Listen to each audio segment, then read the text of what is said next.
অসম পুলিচে খাকীৰ ওপৰত অত্যাচাৰ।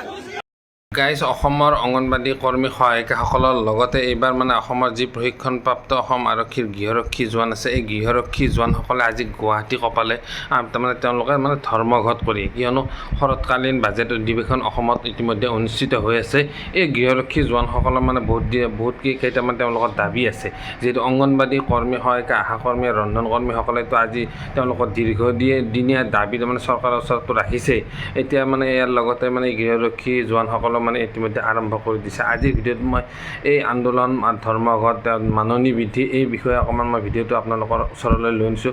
ভিডিঅ'টো বহুত গুৰুত্বপূৰ্ণ হয়, আপোনালোকে স্কিপ নকৰাকৈ শেষলৈকে চালেহে কথাখিনি বুজি পাব। তো গাইজ কি এই ভিডিঅ'টো আপোনালোকে শেষলৈকে চাবলৈ, আৰু যদি চেনেলত নতুন কৈছে মোৰ চেনেলটো পোনপ্ৰথমে আপোনালোকে ছাবস্ক্ৰাইব কৰি বেল আইকনটো টিপি ল'ব। নমস্কাৰ গাইজ, মই মোৰ ইউটিউব চেনেল নিউ ড্ৰিম ব্লগলৈ আপোনালোকক স্বাগতম জনাইছোঁ। আশা কৰোঁ সকলো ভালে কুশলে আছে। গাইজ ইতিমধ্যে ধৰ্ণা প্ৰতিবাদ, অংগনবাদী কৰ্মী, আশা কৰ্মী, মিনি কৰ্মী, লগতে ৰন্ধন কৰ্মী আকৌ এইবাৰ আৰম্ভ কৰিছে অসমৰ প্ৰশিক্ষণপ্ৰাপ্ত গৃহৰক্ষী জোৱান, যাক নেকি চমুকে হোমগাৰ্ড বুলি কয়। এই হোমগাৰ্ডসকলৰ দীৰ্ঘদিনীয়া কিছুমান দাবী আছে। তেওঁলোকৰ মানে চাকৰি নিয়মীয়াকৰণৰ কথা কৈছে, তেওঁলোকৰ বেতন সুৰক্ষাৰ কথা কৈছে, চাকৰি যিহেতু তেওঁলোকে ইমান কষ্ট কৰি অসম আৰক্ষীত তেওঁলোকে কাম কৰি আছে, অলপমান পইচা হ'লেও তেওঁলোকক ফিক্স চেলাৰীৰে কাম কৰিবলগীয়া হৈছে। প্ৰশিক্ষণপ্ৰাপ্ত তেওঁলোকক ইতিমধ্যে প্ৰশিক্ষণো দিছে, আৰু লগতে তেওঁলোকৰ যি মানে ৰিটায়াৰমেণ্টৰ এজ তেওঁলোকৰ 55 ইয়াৰ্ছ ধৰা আছিলে, তেওঁলোকক 60 বছৰলৈ মানে চৰকাৰে যাতে নিৰ্ধাৰণ কৰে, আৰু কিবা কিবি দাবী আছে। এতিয়া কথাটো হ'ল গাইজ, ইতিমধ্যে মানে শৰৎকালীন বাজেট অধিৱেশন চলি আছে। অসমৰ উন্নতি, দৰমহা, মাননি বৃদ্ধি, বিভিন্ন কথা এই মানে বাজেটখনত মানে আলোচনা হ'ব লাগে। কিন্তু গাইজ এই বাজেট অধিৱেশনখনত মানে কমপ্লিট মানে ফালৰি কাটি ক'ত মিঞা খেদাত লাগি গৈছে,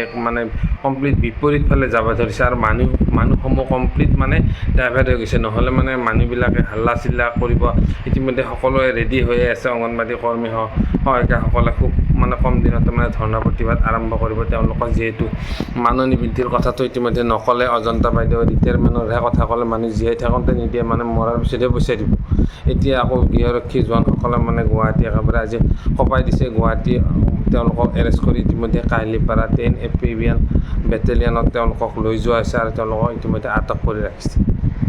চৰকাৰখনে কি হৈছে, মানে এই সৰু সুৰা মানুহবিলাকক মানে যিবিলাক মানে দাবী আছে তেওঁলোকক পূৰণ কৰিব নোৱাৰি মানে এইবিলাক মানে নানান ধৰণৰ মিঞা খেদা, কিবা কিবি বাংলাদেশী কিবা কিবি এইবিলাক ওলাই দি মানুহবিলাকক লগাই দিছে। আৰু মানুহবিলাকক ইমান মানে বুৰ্বক হৈ পৰিছে, দিনক দিনে মানে যিমান শিক্ষিত হৈছে সিমান মানুহবিলাক বুৰ্বকহে হৈ পৰিছে। মানুহবিলাকে কি কৰে, এইবিলাকৰ পিছত মানে মানুহবিলাকে দৌৰি আছে, যাতে আচল কথাটো বিষয়বস্তুৰ পৰা ফালৰি কাটি থাকে। এতিয়া কথাটো হ'ল, চৰকাৰলৈ মোৰো বিশেষ অনুৰোধ, একো কৰিব নোৱাৰিলেও এই মানুহখিনিক আপোনালোকে সান্তনা দিয়ক। সকলোৱে ধৰ্ণা দিলে আপোনালোকে কি চলাইছে চৰকাৰ, তেনেহ'লে যদি সকলোৱে ধৰ্ণা দি থাকে, আকৌ আপোনালোকে যদি সান্তনা দিব পৰা নাই, কৰ্মচাৰী ধৰ্ণা দিব খোজে, এই নানান ধৰণৰ আঁচনিভুক্ত কৰ্মচাৰীসকলৰ কথাটো নকওঁৱেই। গাইজ এই শৰৎকালীন বাজেট অধিৱেশনখনৰ আজি অন্তিম দিন, শেষ হ'বৰে হ'ল। বছৰত এবাৰে হয় এই মস্ত এখন বাজেট, শেষ হৈ গ'ল, কিন্তু কাৰো একো লাভ নহ'ল। খালি মানে বিশেষ সম্প্ৰদায়ক টাৰ্গেট কৰি বিভিন্ন ধৰণৰ কথা বাৰ্তা মানে কাজিয়া পেচালৰ সূত্ৰপাত হ'ল, আৰু মানুহবিলাকে এইবিলাক উপভোগ কৰাত লাগি গ'ল। কিন্তু একো উন্নয়নৰ কথা একো মানে স্পষ্টকৈ একোৱে নাহিলে। ক'বলৈ গ'লে অপ্ৰিয় হ'লেও বহুত মানে এইটো সত্য কথা।